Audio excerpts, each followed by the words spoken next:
यदा यदा हि धर्मस्य ग्लानिर्भवति भारत अभ्युत्थानमधर्मस्य तदात्मानं सृजाम्यहम्। राधे राधे। मेरे प्यारे भाइयों बहनों माताओं व बंधुओं, संस्कार की बातें चैनल में आपका स्वागत है। बंधुओं, आज माघ मास मौनी अमावस्या के दिन मैं आपको सुना रही हूँ श्रीमद् भागवत गीता का अध्याय। बंधुओं, आप सभी जानते हैं, वैसे तो माघ मास में रोजाना श्रीमद् भागवत गीता सुनने का बहुत महत्व है, परंतु आज तो मौनी अमावस्या है, इसलिए यह महत्व और अधिक बढ़ जाता है। बंधुओं, इसलिए आज मौनी अमावस्या के दिन श्रीमद् भागवत गीता को अवश्य सुने। आपके पितृ खुश होंगे और आपकी सभी मनोकामनाएं पूरी करेंगे, आपको आशीर्वाद प्रदान करेंगे। जो मनुष्य भी माघ मास में मौनी अमावस्या के दिन श्रीमद् भागवत गीता सुनते हैं, उनके पितृ तृप्त होकर उन्हें आशीर्वाद प्रदान करते हैं और उनके सभी काम बनते चले जाते हैं।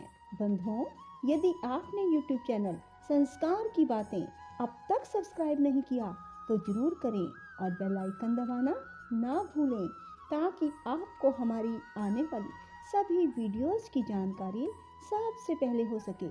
बोलो कृष्ण भगवान की जय हो। धृतराष्ट्र बोले, हे संजय, धर्म भूमि कुरुक्षेत्र में इकट्ठे हुए युद्ध की इच्छा वाले मेरे और पांडु के पुत्रों ने क्या किया? इस पर संजय बोले, उस समय राजा दुर्योधन ने व्यूह रचना युक्त पांडवों की सेना को देखकर द्रोणाचार्य के पास जाकर यह वचन कहा, हे आचार्य, आपके बुद्धिमान शिष्य द्रुपद पुत्र धृष्टद्युम्न द्वारा व्यूहाकार खड़ी की हुई पांडु पुत्रों की इस बड़ी भारी सेना को देखिए। इस सेना में बड़े बड़े धनुषों वाले युद्ध में भीम और अर्जुन के समान बहुत से शूरवीर हैं, जैसे सात्यकी और विराट तथा महारथी राजा द्रुपद और धृष्टकेतु, चेकितवान और बलवान काशीराज, पुरुचित, कुंती भोज और मनुष्यों में श्रेष्ठ शैव्य और पराक्रमी युधामन्यु, बलवान उत्मोजा, सुभद्रा पुत्र अभिमन्यु और द्रौपदी के पांचों पुत्र, ये सभी महारथी हैं। हे ब्राह्मण श्रेष्ठ, हमारे पक्ष में भी जो जो प्रधान हैं उनको आप समझ लीजिए। आपके जानने के लिए मेरी सेना के जो जो सेनापति हैं उनको कहता हूँ। एक तो स्वयं आप और पितामह भीष्म और कर्ण, संग्राम विजयी कृपाचार्य, वैसे ही अश्वत्थामा, विकर्ण और सोमदत्त का पुत्र भूरिश्रवा, और भी बहुत से शूरवीर अनेक प्रकार के अस्त्र शस्त्रों से युक्त, मेरे लिए जीवन की आशा को त्यागने वाले, सब के सब युद्ध में चतुर हैं। भीष्म पितामह द्वारा रक्षित हमारी वह सेना सब प्रकार से अजय है और भीम द्वारा रक्षित इन लोगों की यह सेना जीतने में सुगम है।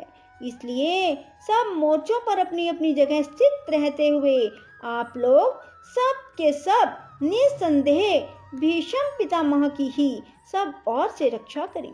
इस प्रकार द्रोणाचार्य से कहते हुए दुर्योधन के वचनों को सुनकर कौरवों में वृद्ध बड़े प्रतापी पितामह भीष्म ने उस दुर्योधन के हृदय में हर्ष उत्पन्न करते हुए उच्च स्वर से सिंह की नाद के समान गरज कर शंख बजाया। उसके बाद शंख और नगाड़े, ढोल, मृदंग और नरसिंह आदि बाजे एक साथ ही बजे। उनका वह शब्द बड़ा भयंकर हुआ। उसके बाद सफेद घोड़ों से युक्त उत्तम रथ में बैठे हुए श्री कृष्ण महाराज और अर्जुन ने भी अलौकिक शंख बजाए।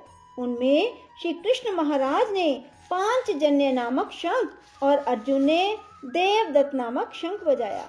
भयानक कर्म वाले भीमसेन ने कोंडर नामक महाशंख बजाया। कुंती पुत्र राजा युधिष्ठिर ने अनंत विजय नामक शंख और नकुल और सहदेव ने सुघोष और मणिपुष्पक नाम वाले शंख बजाए। श्रेष्ठ धनुष वाले काशीराज और महारथी शिखंडी और धृष्टद्युम्न, राजा विराट और अजय सात्यकी, राजा द्रुपद और द्रौपदी के पांचों पुत्र और बड़ी भुजा वाले सुभद्रा पुत्र अभिमन्यु, इन सब ने हे राजन अलग अलग शंख बजाए और उस भयानक शब्द ने आकाश और पृथ्वी को भी शब्दायमान करते हुए धृतराष्ट्र पुत्रों के हृदय विदीर्ण कर दिए। हे राजन, उसके बाद कपिध्वज अर्जुन ने खड़े हुए धृतराष्ट्र पुत्रों को देखकर उस शस्त्र चलने की तैयारी के समय धनुष उठाकर ऋषिकेश श्री कृष्ण महाराज से वचन कहा, हे अच्युत, मेरे रथ को दोनों सेनाओं के बीच में खड़ा कीजिए। जब तक मैं इस स्थित हुए युद्ध की कामनाओं वाले को अच्छी प्रकार देख लूं, उस युद्ध रूप व्यापार में मुझे किन किन के साथ युद्ध करना योग्य है।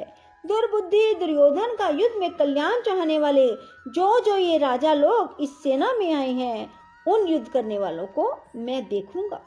संजय बोले, हे धृतराष्ट्र, अर्जुन द्वारा इस प्रकार कहे हुए महाराज श्री कृष्ण ने दोनों सेनाओं के बीच में भीष्म और द्रोणाचार्य के सामने और संपूर्ण राजाओं के सामने उत्तम रथ को खड़ा करके ऐसे कहा, हे पार्थ, इन इकट्ठे हुए कौरवों को देख। इनके उपरांत प्रथापुत्र अर्जुन ने उन दोनों ही सेनाओं में स्थित हुए पिता के भाइयों को, पितामहों को, आचार्यों को, मामों को, भाइयों को, पुत्रों को, पौत्रों को तथा मित्रों को और ससुरों को, सुहृदों को भी देखा। इस प्रकार उन खड़े हुए संपूर्ण बंधुओं को देखकर वे अत्यंत करुणा से युक्त हुए। कुंती पुत्र अपने अर्जुन शोक करते हुए यह बोले, हे कृष्ण, इस युद्ध की इच्छा वाले खड़े हुए स्वजन समुदाय को देखकर मेरे अंग शिथिल हुए जाते हैं, मुख भी सूखा जाता है और मेरे शरीर में कंप और रोमांच होता है तथा हाथ से गांडीव धनुष गिरता है, त्वचा भी बहुत जलती है, मेरा मन भ्रमित सा हो रहा है, इसलिए मैं खड़ा रहने को भी समर्थ नहीं हूँ। हे केशव, लक्षणों को भी विपरीत देखता हूँ, युद्ध में अपने कुल को मारकर कल्याण भी नहीं देखता। हे कृष्ण, मैं विजय नहीं चाहता और राज्य सुखों को भी नहीं चाहता। हे गोविंद, हमें राज्य से क्या प्रयोजन है, भोगों से और जीवन से क्या प्रयोजन है, क्योंकि हमें जिनके लिए राज्य, भोग और सुख आदि इच्छित हैं, वे ही यह सब धन और जीवन की आशा को त्याग कर युद्ध में खड़े हैं, जो कि गुरुजन, ताऊ, चाचे, लड़के, दादा, मामा, ससुर, पोते, साले और भी जो संबंधित लोग हैं। इसलिए हे मधुसूदन, मुझे मारने पर भी 3 लोक के राज्य के लिए भी मैं इन सब को मारना नहीं चाहता। फिर पृथ्वी के लिए कहना ही क्या। हे जनार्दन, धृतराष्ट्र के पुत्रों को मारकर हमें क्या प्रसन्नता होगी, इन आतताइयों को मारकर तो हमें पाप ही लगेगा। इससे हे माधव, अपने बांधव धृतराष्ट्र के पुत्रों को मारने के लिए हम योग्य नहीं हैं, क्योंकि अपने कुटुंब को मारकर हम कैसे सुखी होंगे।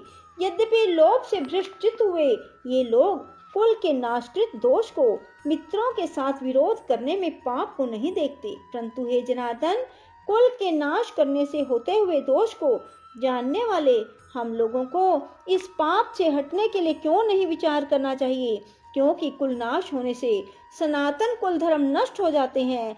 धर्म के नाश होने से संपूर्ण कुल को पाप भी बहुत दबा लेता है। हे कृष्ण, पाप के अधिक बढ़ जाने से कुल की स्त्रियां दूषित हो जाती हैं। हे वैष्णव, स्त्रियों के दूषित होने पर वरण संकर उत्पन्न होता है। वह वरण संकर कुल घातियों को और कुल को नरक में ले जाने के लिए होता है। लोप हुई पिंड और जल की क्रिया वाले इनके पितर लोग भी गिर जाते हैं और इन वरण संकर कारक दोषों से कुल घातियों के सनातन कुल धर्म और जाति धर्म नष्ट हो जाते हैं। हे जनार्दन, नष्ट हुए कुल धर्म वाले मनुष्यों का अनंत काल तक नरक में वास होता है, ऐसा हमने सुना है।